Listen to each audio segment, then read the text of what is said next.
62% से ज़्यादा पुरुष बहुत ही कम उम्र में अपने बाल खो रहे हैं। क्यों ज़्यादा से ज़्यादा बालों का नुकसान हो रहा है? क्यों पुरुष बहुत जल्दी, जिसे हम बोलते हैं मेल पैटर्न बाल्डनेस में जा रहे हैं, बीच-बीच के बाल उड़ते जा रहे हैं, पीछे के बाल उड़ रहे हैं? क्यों इतनी यंग एज में इतना ज़्यादा हेयर लॉस हो रहा है? क्या है इसका सॉल्यूशन और ये किन कारणों के कारण होता है? पूरा डिटेल में बात करेंगे, ताकि अगर आपके भी दिन में 100 बाल से ज़्यादा टूट रहे हैं तो डेफिनेटली आपको ये वीडियो पूरा अंत तक देखना है। चैनल पे नए हैं सब्सक्राइब करें, और कैसे इसका हमारे सेक्सुअल लाइफ से रिलेशन है वो भी मैं पूरा डिटेल में बताऊंगी। तो अगर आपकी भी उम्र कहीं 15 साल से 25-35 साल है और आपको भी अपने बालों से बहुत ज़्यादा प्यार होने लग रहा है क्योंकि वो धीरे धीरे झड़ रहे हैं, पूरा अंत तक देखें। चैनल पे नए हैं सब्सक्राइब करें। बात कर रहे थे कि इतनी छोटी उम्र में इतना हेयर लॉस क्यों हो रहा है।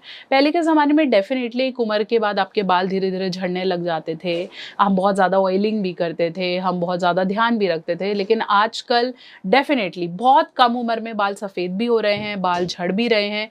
क्यों होता है ऐसा? सबसे पहले नंबर पे रखेंगे बहुत ज़्यादा ड्राई हेयर्स। जो लोग बहुत ज़्यादा ड्राई हेयर रखते हैं या बहुत ज़्यादा ऑयली हेयर रखते हैं, तेल लगा के रखते हैं, 4-4 5-5 दिनों से धोया नहीं है, या फिर उनमें गंद जमा हो गया है या उनमें डस्ट जमा हो जाती है, तो डेफिनेटली हमारे जो फॉलिकल्स हैं जहाँ से हेयर निकलता है वो हो जाता है ब्लॉक, और ब्लॉक होने के कारण डेफिनेटली वो धीरे धीरे धीरे टूट के गिरते हैं और फॉलिकल्स में प्रॉब्लम स्टार्ट हो जाती हैं।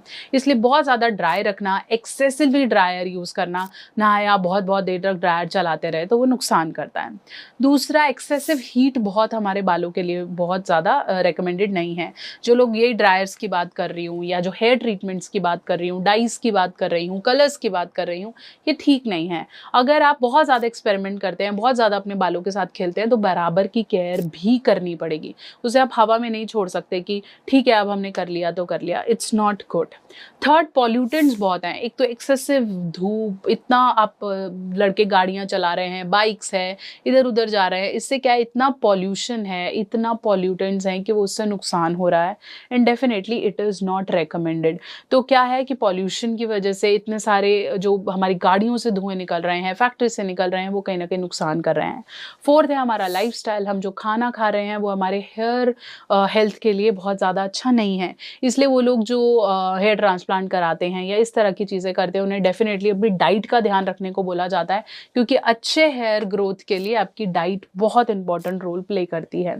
साथ साथ जिन लोगों के साथ जेनेटिक इश्यूज हैं, जैसे फादर का हेयर लॉस हुआ है या कम उम्र में गए हैं, तो बच्चों में डेफिनेटली वो चीज़ें कहीं ना कहीं बीच में आती हैं और फिर हेयर लॉस बढ़ता है।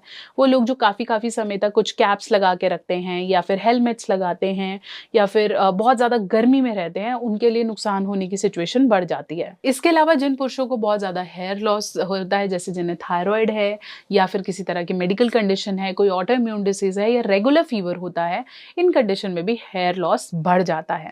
सॉल्यूशंस क्या हैं? ये तो हो गए डर बढ़ाने वाली चीज़ें। अब सॉल्यूशंस क्या हैं?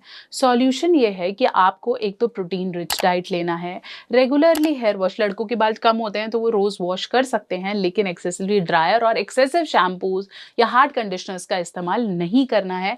It is not recommended. अगर आप रोज़ पानी से धोते हैं और बहुत ज़्यादा ऑयली या फिर पॉल्यूशन से थोड़ा दूर रहें तो वो रेकमेंडेड है। इसका ये मतलब नहीं है कि आपने सारा दिन एसी में बैठना है, बाहर भी निकलिए, लेकिन जैसे डर्ट आपको लगता है, आप खुद को लगता है पसीना जमा हो रहा है, डर्ट जमा हो रहा है, तो डेफिनेटली उसे आपने धोना ज़रूरी है। वो बच्चे जो एक्सेसिव मास्टरबेशन करते हैं और फिर हेयर लॉस का कंप्लेन कर रहे हैं, तो वहाँ पे भी ध्यान करने की कहीं ना कहीं ज़रूरत है।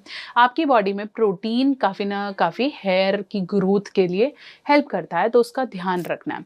इसके अलावा अपने खाने में इंक्लूड करें पालक, एग्स, अवाकाडोज, स्वीट पोटैटोज और ऐसी चीज़ें जो आयरन, विटामिन ए और सी में रिच हों, उससे आपके फॉलिकल हेल्थ बेटर होता है। साथ साथ बेरीज, इस मौसम में काफ़ी स्ट्रॉबेरी, ब्लैकबेरीज, ये सब बेरीज अवेलेबल हैं, इसे भी आप अपनी डाइट में ले सकते हैं। जितना घर का बना हुआ पत्तेदार सब्जियां जितना बेटर होगा, बाहर का हैवी डाइट जैसे चिकन या फिर जितना भी आप बाहर का हैवी डाइट लेंगे उतना ज़्यादा नुकसान करेगा। बहुत ज़्यादा डस्ट या एलर्जी से दूर रहें और अपने बालों की केयर करें, क्योंकि ये नहीं ना तो आपकी पर्सनालिटी नहीं, और पर्सनालिटी नहीं तो डेफिनेटली आपका कॉन्फिडेंस, आपको जो बोलते हैं ना, हमें बहुत ज़्यादा अच्छा फील आना है, हमारी परफॉर्मेंस बेटर होनी है, उसके लिए आपका अच्छा लगना बहुत ज़्यादा ज़रूरी है।